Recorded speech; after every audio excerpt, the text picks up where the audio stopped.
The content presented in this medical lecture video is intended for educational purposes only. It is not a substitute for professional medical advice, diagnosis, or treatment. Always seek the advice of your physician or other qualified health provider with any questions you may have regarding a medical condition. Never disregard professional medical advice or delay in seeking it because of content presented in this video. Reliance on any information provided in this video is solely at your own risk. Greeting from Trishula Foundation. All of you are welcome to our YouTube channel of Trishula Foundation. This YouTube channel is meant to spread awareness, to spread lots of knowledge to our parents of cerebral palsy children and even individuals with cerebral palsy. At present, we are doing webinar on different problems which is going to occur in adult with cerebral palsy. Today is the topic is the how ambulatory capability in adult with cerebral palsy is going to affect, what are the factors, how you can prevent it, how you can have the mobile activities.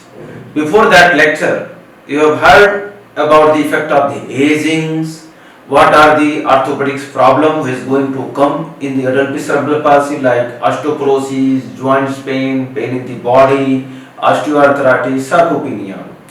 This is the very important lecture which is coming after these orthopedic problems because ambulatory capability is everyone want, and as you know that cerebral palsy is lifelong issues.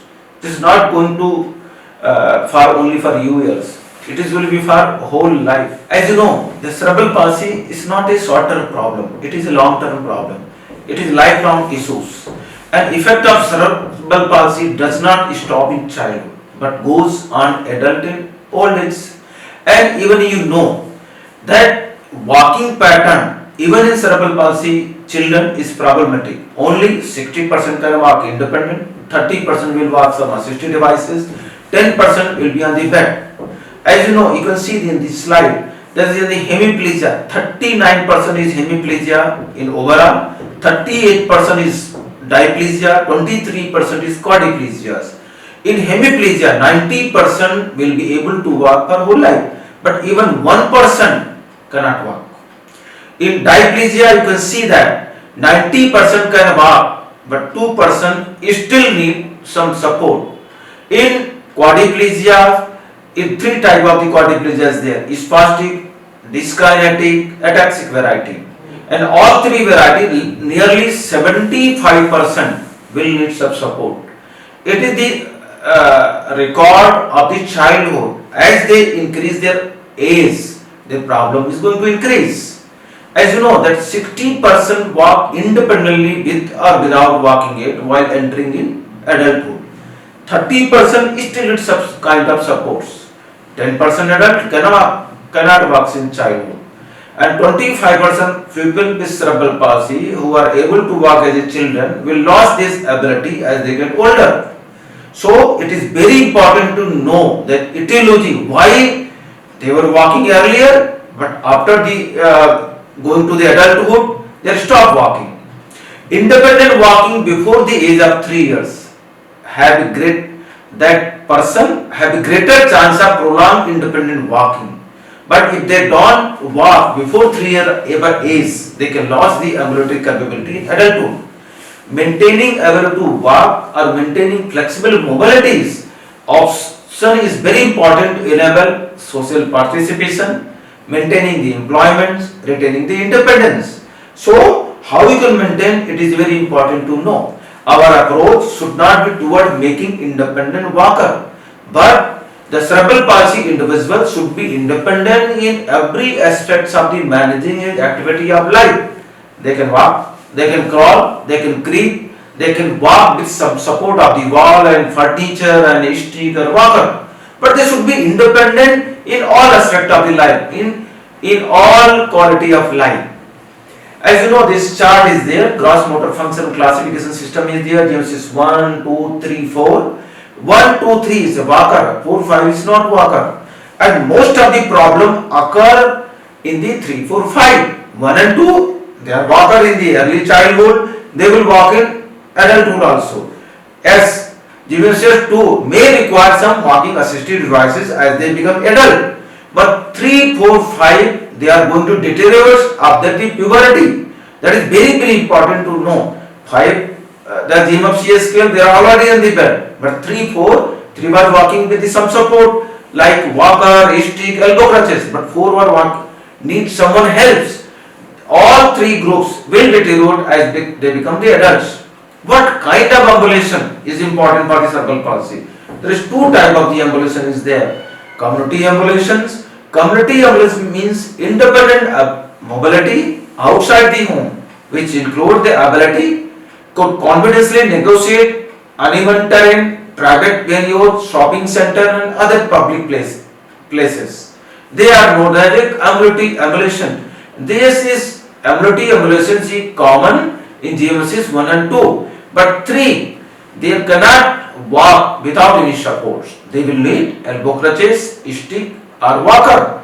They are not functional ambulation. Functional ambulation means ability to perform all in-house activity without taking support from someone else, just by crawling, kneeling, standing and walking, with or without walking aid, and mobility use by the use of manual wheelchair if they go outside the home. This functional ambulation is very important for most of these cerebral palsy individuals who are not independent. They should know that to utilize all those modalities of movement so that they can be independent, they can do their activities of life independent without taking any support from someone else. GMFCS 4, they always require someone else. The ability to ambulate only for short durations with support of someone else. Otherwise, they need automatic wheelchair mobility. And GMCS 5 always need someone's support. There is no ability to stand, no ability to walk. They will be on the bed. They can use only electric wheelchair only for the short duration, but ultimately they will require some support of someone else. What are the predictor for long-term walking functional stability? The ambulatory capability during the childhood. As earlier I have said, less than 3-year age, if the child was ambulation, the chances is there they will be ambulatory during the adulthood also. What kind of tone disorder is there? In dystonic, dyskinetic, quadriplegic cerebral palsy, there is chances they will be less ambulator. If it is spastic, glyplegic cerebral palsy, they will be ambulator. Weight is very also important. If their weight is increased, their ambulatory capability can go away. Physical activity, how they are active, how much they are walking around. This is also important factor for making them ambulatory for long durations. If they lost the physical activities, they don't participate in the physical exercises, the chances are they can lose all the ambulatory capability. GMCS 1 and 2 can maintain walking capability with little longer. GMCS 3 and 4 most affected group with greatest risk to lose ambulatory status over lifetime. And GMCS part, as you know, they are already on the bed. They are not going to lose anything else except they are not able to sit also. They can have the other problems. Now come to the premature aging. Premature aging I have discussed earlier in the before lecture also. Now what is the premature aging? Again I am describing this here. Premature aging occurs in adult with cerebral palsy in which mobility declined earlier than other functional domain. It happened because children and adults with cerebral palsy have deficit in muscle volume in their lower limb, being as low as 50% that are most typically developing children. As you know that this peak bone mass at maximum muscle mass will be up to the 25-30 year age group in normal developing individuals. In cerebral palsy, they are already weak, they have less muscle mass, they have less bone quality, so that we should try to do maximum so that they can achieve the peak bone mass and good quality muscle up to these are 25 to 30 years. And as you know, the normal individuals also decline in muscle mass begin in mid 20s, 20 to 30 year age group after 25. Rapidly occurring muscle mass decrease in 7th and 8th decade even in normal individuals. Large muscle deficit due to cerebral palsy along with natural declaration which start at the age of 30 years that losses early loss of mobilities. Other factor also affect the functional decline. What are the causes of deterioration? I have given one chart here, you can see there. This perceived cause of gauge decline is the worsening balance. You don't have balance, your balance is going away because of dyskinesia, because of dystonia. You have pain in the joint, hip and knee. If spasticity will increase, they have loss of muscle strength because they are not doing physical exercises, they are not going to the gym. Contracture develop in the joint, they have not undergone the surgeries, they have fixed deformity of the joint, they cause early fatigue, falls and fear of falling as cause cardio mechanism, and loss of fitness. All these factors will lead to the gait declines. This I am mentioning again here. This factor by deterioration of ambulatory capability. Other factor, what are the other factor? Pubertal growth spurts. In the puberty, around the adolescent, in females 10 to 11 years, in boys 12 to 13 years, at that time, their height will increase, with the height, weight will also will increase, but muscle is not going to cope up with the skeletal height. So, the deterioration can occur. Increase in weight and height at any age groups. Height will increase during the puberty, weight even in the adulthood can decrease their ambulatory capability. If they have less bone mass, osteoporosis, degenerative arthritis of the joint because of overloading, weight, muscle contracture, overworking, dystonic cerebral palsy, they can have loss of the ambulatory capability. Physical injuries including the fracture, sprain and strain, they will also have the loss of ambulatory capability. Decrease in the physical activity, they are not going to gym, they are not going to do physical exercises at home, they are not moving around, they are the homebound, then they can have the loss of the walking capability. And quality of surgical intervention is also very important.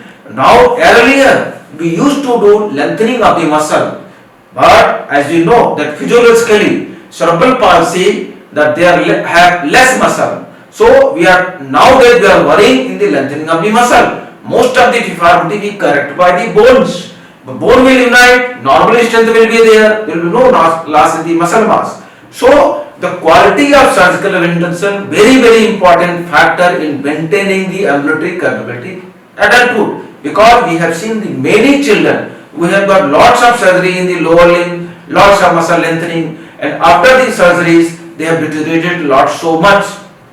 Lack of social support. Lack of social support will have psychological impact on the individuals.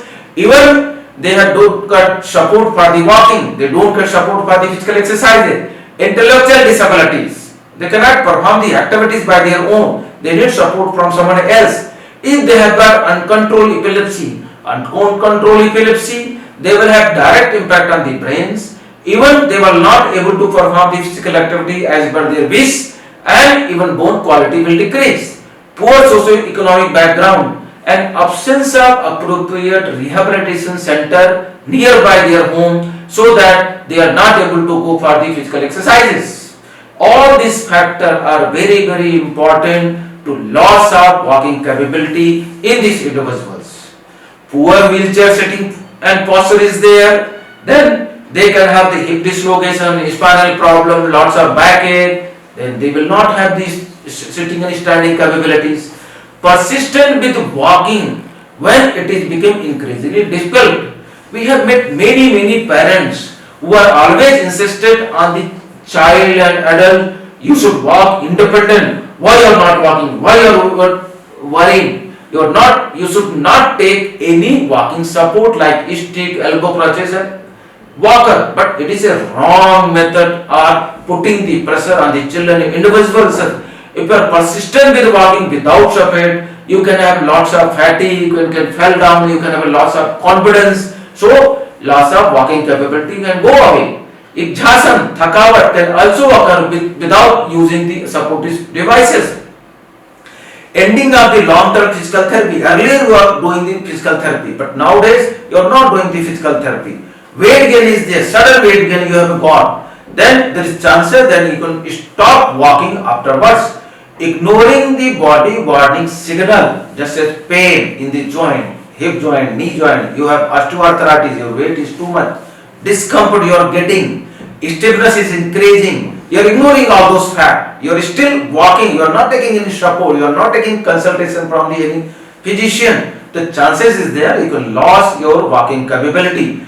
All those factors should be remembered by their caretaker, the individual who is already affected with cerebral palsy, so that their walking capability can be maintained for long. It is possible to maintain, but it is very difficult to maintain because of lots of factors already what I have discussed with you. Why worsening of ambulatory capability occur? It is common to have worsening, a loss of walking capability in early and middle adulthood. Loss of ambulatory skills in adult with cerebral palsy seem to occur in two peak of the ages. First peak at around age of 20, commonly occurring with the crouch gait. Crouch gait means bending of the knee during the walking.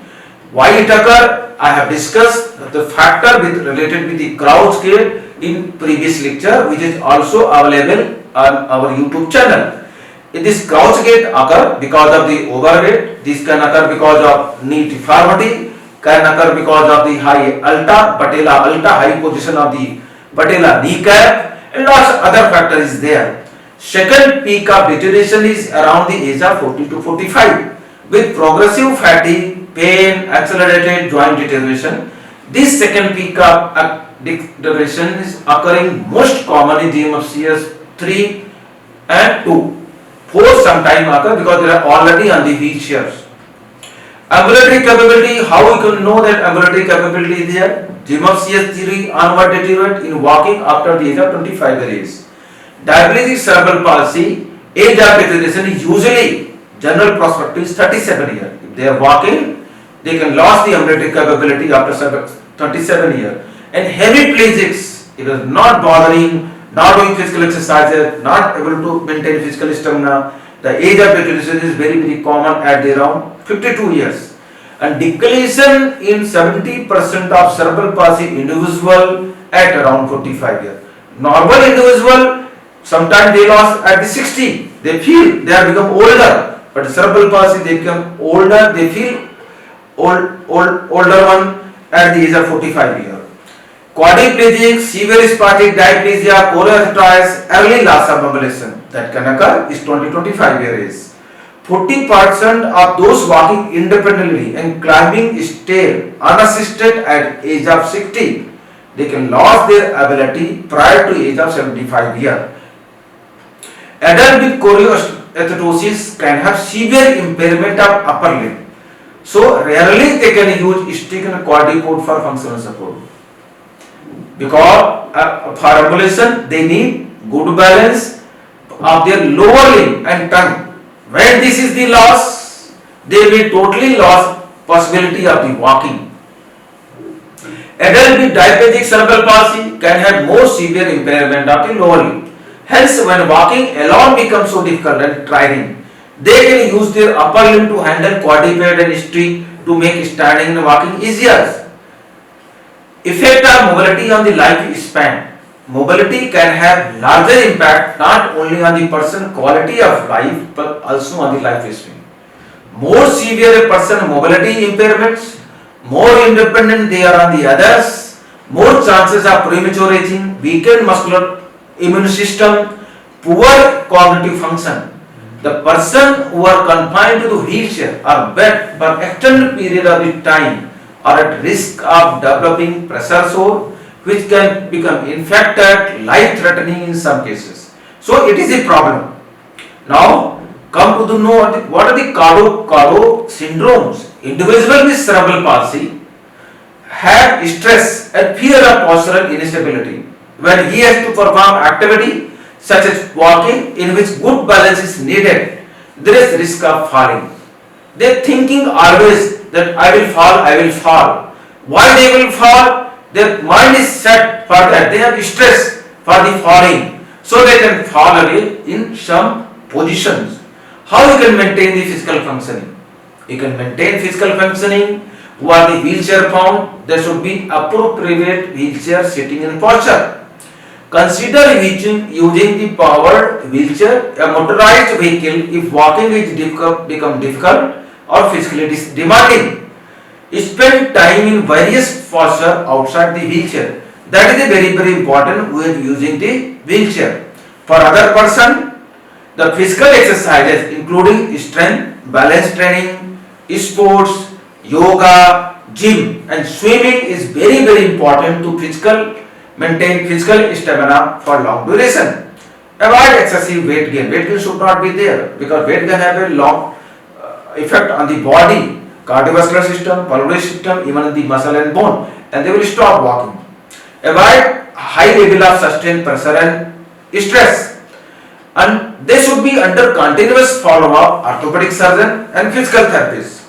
Appropriate medical advices should be taken if any new problem, any new warning sign coming in your body, and orthopedic intervention is required if you have developed the fixed deformity or joint issue. Don't have to wait, don't have to avoid it. You have to go, otherwise there can be problem in the future.